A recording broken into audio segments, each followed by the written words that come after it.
मी दसरा मेळाव्यात सांगितलं होतं की शेतकऱ्यांची दिवाळी आम्ही काळी होऊ देणार नाही, आणि त्याप्रमाणे आपल्या सरकारने 32,000 कोटीचं मोठं पॅकेज तयार केलं.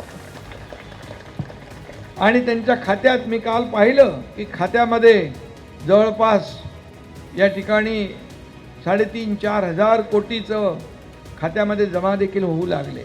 म्हणजे त्यांची दिवाळी देखील काळी होऊ नये, त्यांची दिवाळी दुःखात जाऊ नये याचा विचार देखील सरकारने केला.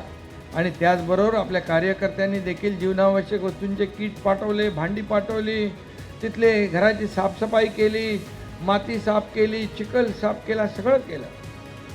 त्यांना तिथे आरोग्य व्यवस्था आपण पाठवली. त्या ठिकाणी वैद्यकीय पथकं, डॉक्टर गेले, कारण साथीचे आजार पसरू नये म्हणून स्वच्छता मोहीम घेतली.